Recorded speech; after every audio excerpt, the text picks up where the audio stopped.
I'm pretty sure by the time this video comes out, my Sarevsael deck profile should have hit 1,000 views, hopefully. But, you know, if not, I'm just wasting my time doing this video. But surely somebody wants to see this deck, right? Come on. Hey, what's going on, guys? I'm DZBT04 here. Today, I am back to cover Sarevsael. This is take number 6, because I keep getting interrupted, but oh well. Today, we are covering Sarevsael, who is, as you know, another one of the quick start deck bosses. Not much really to say about him that I've already said in my Triumph video for DZBT04. I figured since, you know, this is about the end of my record for filming DZBT04 deck profiles, I thought I might as well do this as well, since, you know, I have the liberty of being able to talk about the DZBT04 support and the tournament promos since I finally have them in hand. So I think it's no secret at this point that Sarevsael is definitely not as good as stuff like Sarevsael or DIL or, you know, most of whatever they call a Keter generics nowadays, and Keter file. But today I'm trying my best to play Sarevsael strictly with as much of his support as possible, because frankly his support isn't that bad. It's just that it's quite slept on, because most people think of the quick start decks and go, ugh, budget decks, right? Or ugh, poor people. But I was thinking, you know, seeing the current support, I think it's still not that bad as a Keter deck, and I just wanted to cover it, especially since there are some people who actually like Sarevsael, seriously. So I was like, you know what, fine, I'll just cover it since I can. And it is pretty fun. I do enjoy it. I do think it's pretty interesting. But of course, if you ask me, I will always just say just play Grand Grace. But, you know, hey, if you like this deck, then I'm happy to be able to cover it so that at least I can show you what the support looks like in DZBT04. So of course we start with the crest. This is the energy crest. I mean, not much surprise here, guys. Obviously you need the crest. So yeah, I already covered all of the energy stuff in my DivineZ explain video, just check it out. A grade 0 doesn't matter. Here I'm playing Admis. This is the second form from the DivineZ, which is clearly this set. Realistically, you can play whatever you want. I've played Kriff before, I've played Winged Brave, I've played Fubao. It really doesn't matter. You can play whatever you want. You can even play Tegria if you have the money. Grade 1 is Carrying Sage. Carrying Sage and Rolled Upon by Sarevsael. You can look at the top card of your deck and reveal it. If it's a grade 2 or less, you can call it to Rearguard Circle. If not, you add it to your hand. Then you discard one. What I really like about Carrying Sage is that he's never really a bad card to get into. Best case scenario, it's a grade 2 or lower. You can start aggressively pushing your opponent's board, and it goes pretty well. Even though you may miss some on place effects or whatnot, generally speaking, just having more people on the board is good when Sarevsael can actually reuse your on-play skills pretty well. And of course, if you're Vanguard Sarevsael, this unit gains 5,000 pound Rearguard Circle, so it's actually a nice 13k booster, and that's actually a pretty good booster, because Sarevsael does need some numbers, so I actually do play this in the main deck. A grade 2 Sarevsael. Sarevsael, when rolled upon by grade 3 that states Sarevsael in his name, you can call a card, a grade 2 or lower card from your hand to Rearguard Circle. If you do, draw a card. So it's basically a draw one. I mean, can you really be upset with that? And then the second skill is that during your turn, if you're during all times, if your Vanguard is a Sarevsael name, this unit gains 10,000 shield. So it's really nice as a 15k shield. You do actually have the ability to play this because Sarevsael does loop your front row intercept, so it is nice. And you could even just hunk the piece in your hand as a quick 15k shield. It's generally not a bad option. Sarevsael is a grind deck, as you can see from even our right deck sporting shield skills, and Sarevsael will show you why. Once per turn activated during your turn, you can use the basic quick start deck skill, which is CB1, and add a copy of itself from your deck to the hand. This ensures you always have Persona right, and you know, it's a free +10. Why do you not want a free +10? Of course, you will run the issue of what happens if I run out of Sarevsael, which the support has covered right now, as I mentioned in my Triumph DivineZ deck profile. So I will show you later how you can actually loop back the Sarevsael so you never actually run out of it, which is nice. And don't worry about resources. This deck has you covered in plenty. The second skill is that when this unit attacks, you can NG Blast 4, choose a card from your drop, so that's grade 2 or less, call it to Rearguard Circle, and it gains 10. So it's a basic form of multi-attack, and it's strangely stronger than Night Rose. Why is this deck stronger than Night Rose? I want to know. Our grade 3s, as I mentioned previously, it is a Persona based deck, so obviously we need to play 4 copies of Sarevsael. I play 1 Bracing Angel Ladder, 2 Suggest, 4 Virile Core Dragon. Yeah, I mean, honestly, you don't need to play Bracing Angel Ladder. I'm just playing it because I have it. I think it's nice. Realistically speaking, with the quick start decks, you can play any Regalis piece you want. In this deck, you could even play 4-bit of Surrogate, you could play the Ball, You could play Twinkas, you can play Unite the Sky, you can play whatever you want as a Regalis piece. You don't even need to play a Regalis piece even, but I just thought it was nice to bring up as an option, since I don't think I actually talked about Regalis pieces in my Triumph Dragon deck profile, but I figured at least this one I should at least mention that yes, it is an option for those of you who have been wondering. Obviously, for Sarevsael, this is a persona based deck. I don't think I need to explain this to you, but yeah, okay.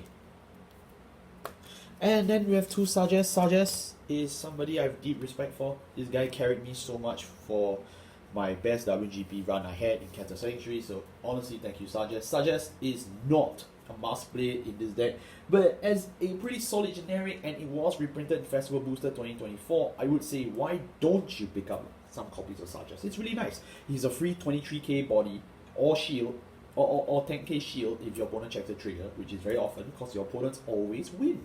And then not only that, when he attacks, you can see you can look at the top card of the deck and you can leave it there, and if not, you can just put it in your soul, and you also get the free ability to match your opponent's power, so even if he pulls an over trigger, your opponent's just not safe, right?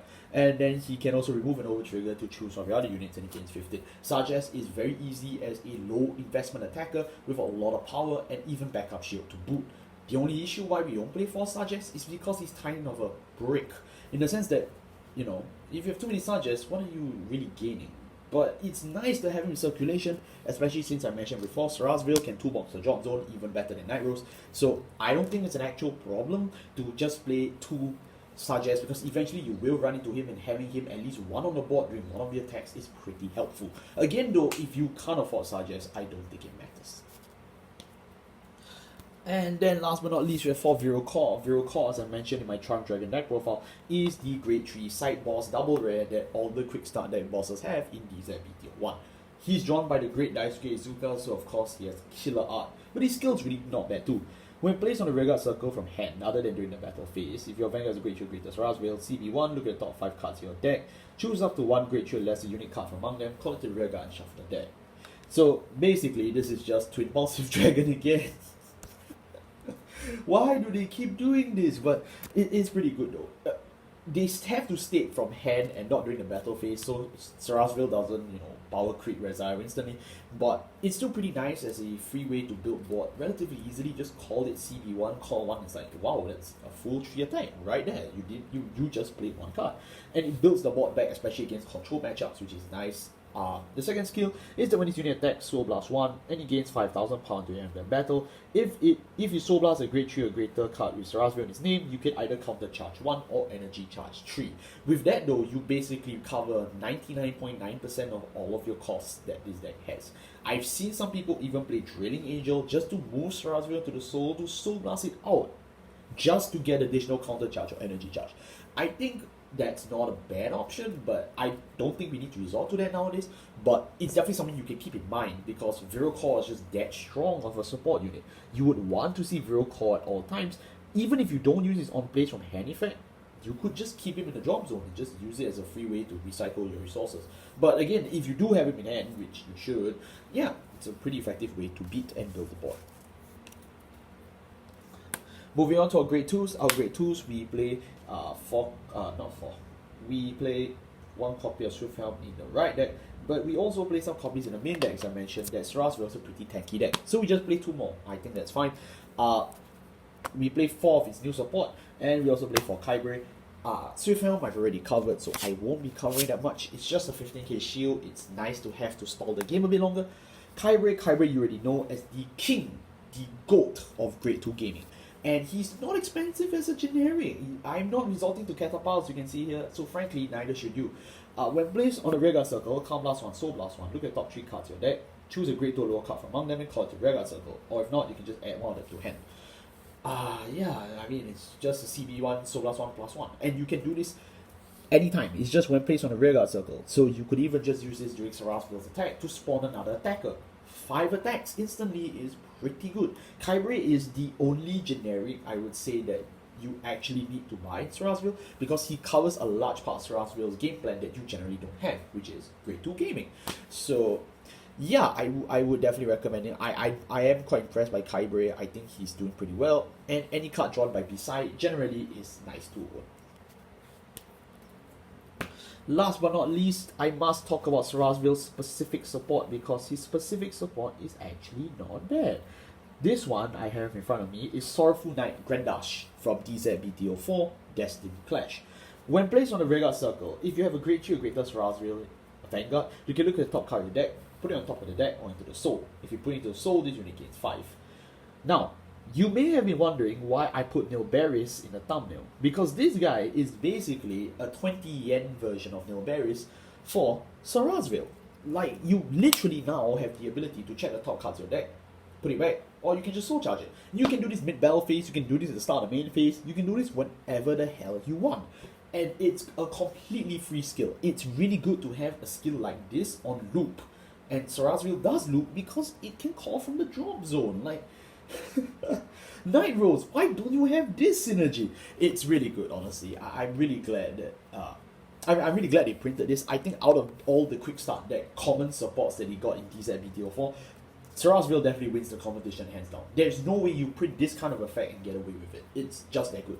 And he's mainly the reason why I'm even doing this deck profile, because I saw this card being revealed in a COTD and I said, no, I have to talk about it. It's really good. There's no energy cost, no soul blast cost, no countless cost, nothing. It's free. Of course, the downside is that he's a vanilla until you write Sarevsael, but frankly speaking, if you're already tri-laning people with stuff like Kybre, as I've just literally mentioned previously, you don't have a problem. You can put up 10, 18 columns on turn 2, turn 3 just go into Sarevsael, start to threaten for game, because you can just check the top card like Hexorb now. It's insane. Honestly, I cannot believe they even printed this. But, you know, I stand by what I say. You know, I do think this is a pretty good support. So if you're playing Sarevsael, be very excited, because you're getting good shit this set. For our grade 1s, as I mentioned previously, we play Carrying Sage in the right deck. But because it is a good 13k booster, I would recommend you to play some in the main deck. And for that, we actually play 3 more.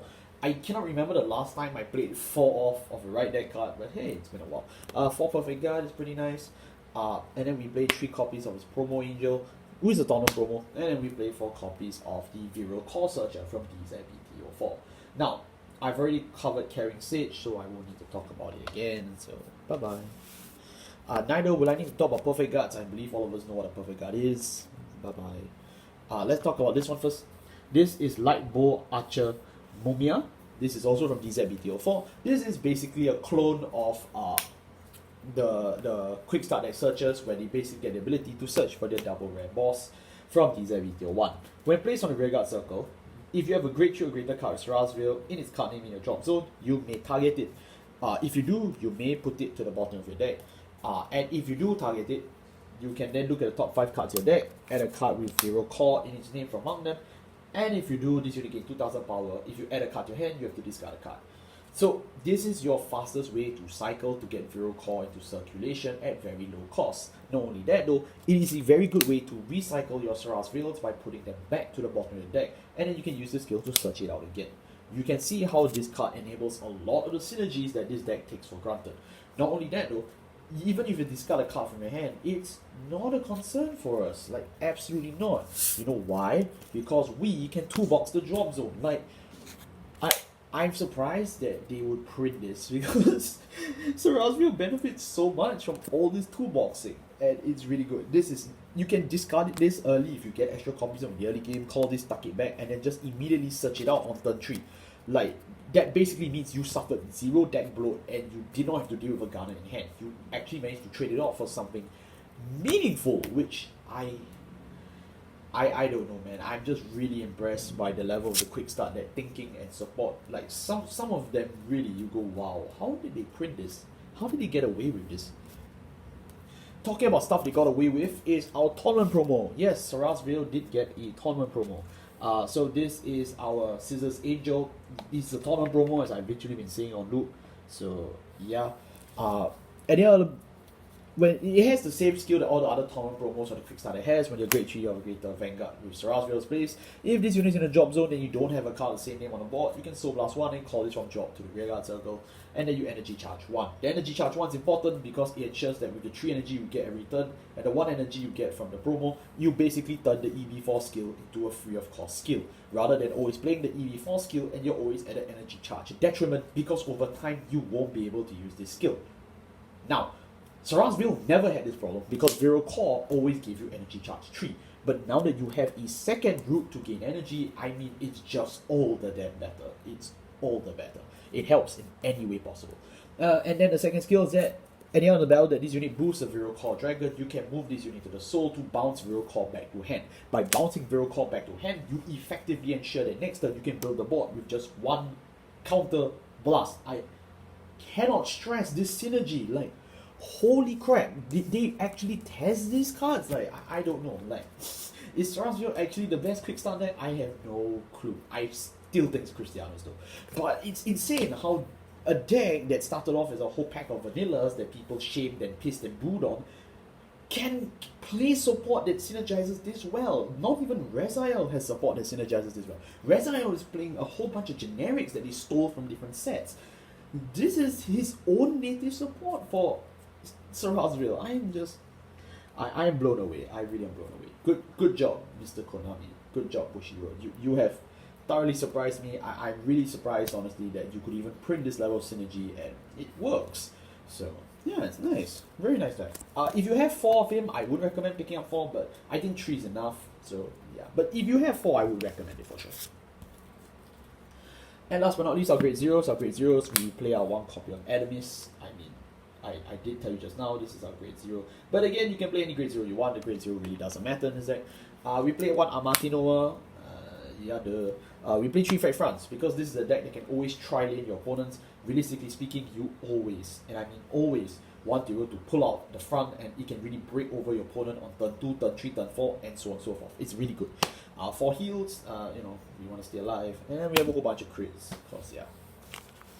And that will wrap up my deck profile for Sarevsael in DZBT04. Honestly though, I am impressed by this deck the more I talk about it because the synergies just literally write themselves out of the box. I talked about Triumph Dragon previously on this channel for DZBT04, and I'm glad that I'm ending my DZBT04 streak with Sarevsael. It's definitely not the strongest deck in the set, it's definitely not El Calibra, it's definitely not Sarevsael, but it is nice to play as a deck and it's not too expensive. You saw the only real generic you need to buy is Kyber, the rest is all its own native support. And I'm really glad. I know there's like a few people out there who are huge Sarevsael stands for some reason and they draw out of it, they really love it, they enjoy it. I hope you enjoy this deck in DZBT04, very honestly, because it is really, really fun. I've personally enjoyed it. Again though, the problem with Keter is that because a lot of the Keter decks just do the same shit again and again and again, this deck just feels like weaker Sarevsael or it feels like weaker Grand Grace, but realistically speaking, if you enjoy this deck though, you will love the support that comes out in this set because it's just that impactful. It really changes the way you build the deck in person, and you can see the synergies just write themselves like out of the book. I really cannot stress to you how interesting and intricate these synergies are. But that's really about all I have to say. And with that, I'm pretty sure this is my last DZBT04 deck profile. As of this recording, I think after this video, we may move on to set 5 if I have the time. I may have other stuff to do, but we will see. Judging by my release schedule, this looks like the last video that comes up for DZBT04, and if that's the case, thank you. Thank you for all of you who have stuck by to, follow me for this long streak of DZBT04. I am really grateful. I bounced through a few sets back in here.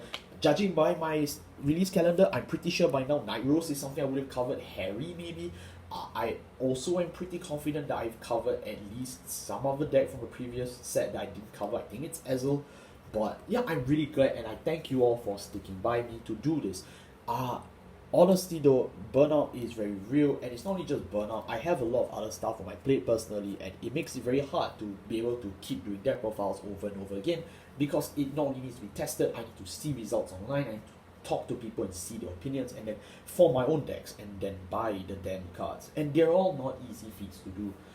But you know, as long as there are people still watching, and if you guys support, like, subscribe, you know, channel memberships, whatever, I am incentivized, or at least it makes it easier for me to keep doing what I do, because you know this isn't easy, but it's one of the few things left that still brings me joy in a very sad world, I would say. Besides my religion, of course, thank God. But yeah, that's really all I would say about that. Thank you all so much for watching. I'll see you next time, and by the time this video comes out, Liao Odium would have been revealed. Tell me, is she broken?